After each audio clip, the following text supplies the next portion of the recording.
So prior to the procedure, we have to prepare all the equipments needed to save time and effort. So the following are the equipments. We have here a pitcher containing warm water, a bed pan, as is a bed pan, as is draw sheet, as is rubber sheet, and we have here 7 cotton balls soaked with cleaning solution and 7 cotton dry balls. We also have as is 2 kidney basins. We have a gloves, clean gloves, maternity pad, as is a maternity pad, so I use the sanitary napkin. And also we have here as is 2 forceps. One is for pick up and one is for working. After preparing all the equipments, we have to wash our hands. This is to deter the spread of microorganisms.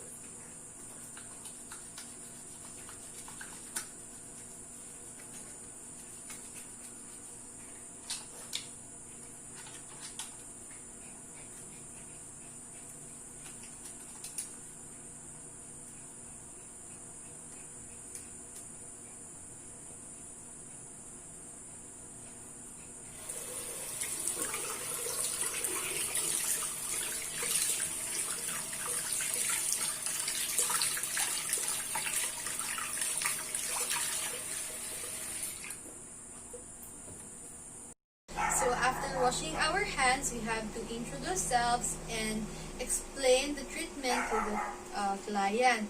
So this is for the client to understand the procedure and to cooperate well. So good morning, ma'am. I am Luala Absenteesis as a student nurse from Davao Doctors College. Can I know your name, ma'am? Okay. Today, ma'am, I'll be performing perineal flushing. The purpose of this is to remove any normal secretion and odor, to provide you comfort, and also to prevent any infection or contamination from the anus. So, next is we have to close the door, close and lock the door, and have the curtain closed also, or the screen, to provide privacy to the client. So to begin with, we have to wear our gloves. This is for protection. And position the patient in a dorsal recumbent. So as is, the patient is in a dorsal recumbent. And we have to put the bed pan under. So this is for the bed not to be soiled. So, Ma'am Pinky, I will be putting the bed pan under. Are you able to lift yourself? Okay. In the count of 1, 2, 3, Ma'am, you'll lift yourself, okay? So, 1, 2, 3. Thank you. So, also we have to drape the patient. This is to provide comfort and privacy as well. We'll be only exposing the area to be cleaned. So first is we have to flush the perineal area with warm water. Warm water is used to prevent from chilling and also to soften blood clots. So, Ma'am Pinky, I will wash your perineal area with warm water, okay? Before I'll thoroughly clean it. Okay, I'll be washing na, ma'am.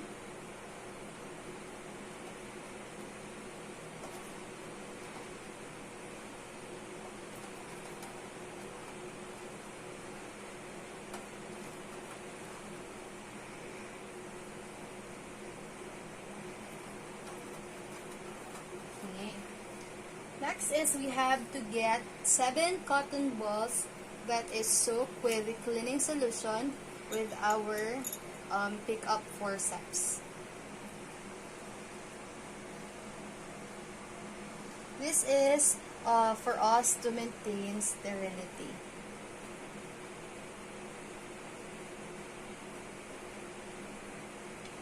First, to clean the external genitalia starting from the midline of symphysis pubis down to the anus. You should never retrace a stroke. This is to prevent contamination of the area. Then discard. With the second cotton ball, we have to cleanse starting from the mons pubis in a figure of 7, diba? By way of external labiope towards the anus and discard. The secretion that tends to collect around the labia minora facilitate bacterial growth. So, figure of 7 and discard. Then, do likewise on the opposite side. 7 and discard. With the fourth cotton ball, same, we have to start from the mons pubis down to the, with a figure of 7, down to the labia minora. And to the anus, then discard. Do likewise on the opposite side, mons pubis, figure of 7, down to the labia minora, then anus, then discard. So with another cotton ball, we have to clean the groin, starting from groin, going up the thigh. No? This is the groin. So let's just imagine this is the groin, the black here. So up the thigh. So example, up the thigh, then discard. Then do the same on the other side, starting from the groin, up the thigh, and discard. So after is we have to wash thoroughly the perineum with warm water. Okay, ma'am, I am done cleaning your perineal area with the cleaning solution, and I will be now rinsing your perineum. Okay.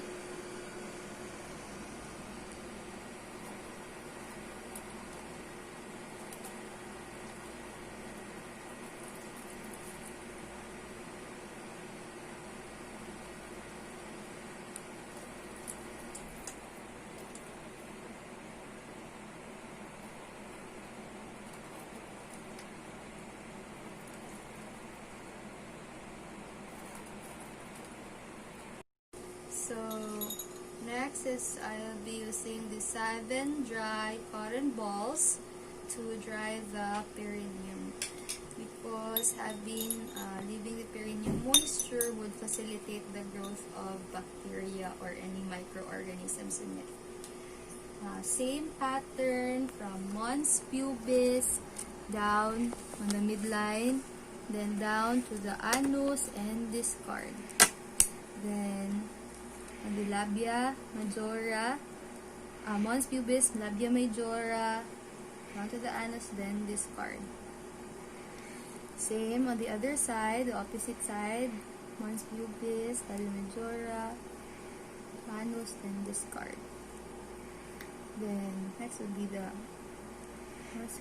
labia minora, the anus, then discard. Labia mons pubis, labia minora, anus, then discard. And same with the groin, from groin up to the thigh and discard. Groin up to the thigh. And so after drying the perineal area and flushing with cold water, we have to remove the bedpan and turn the patient on the side. So ma'am, I am done cleaning, so I will now remove the bedpan. So in a count of 3, you lift yourself, okay, and turn on the side. Okay, 1, 2, 3. Okay. Turn you on the side, ma'am. And we have to check if the buttocks is if it needs to be dry with cotton balls. We have to get 1 cotton ball to dry the buttocks to promote comfort to the patient and dry both buttocks.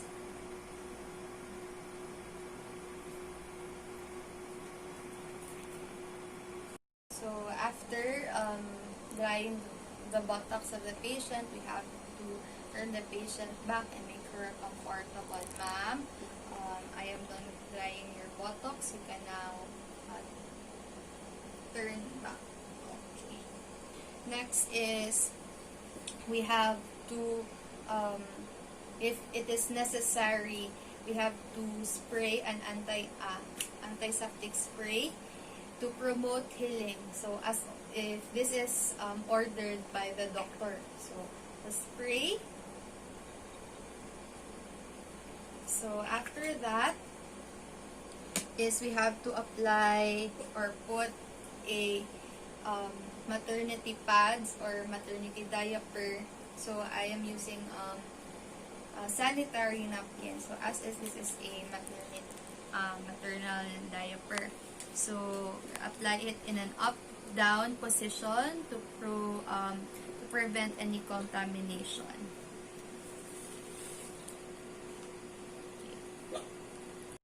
Okay. So after putting a maternity pad or maternity diaper, so we have to drape the patient over to provide privacy and comfort. After all that, we have to remove our gloves, of course, and clean the materials to avoid contamination. Do the aftercare of the materials that we used, and we have to wash our hands after, since we are done with the perineal flushing. So we have to wash our hands to deter the spread of microorganisms. So after is we have to record that the treatment is done to the patient. And also we have to record what our observations are. This is important for communication and documentation purposes. So as I observe, the genital appearance is flush. It is pinkish and flush. Lacerations was not noted, and there is also a white discharge, or what we call leukorrhea rather, which is normal.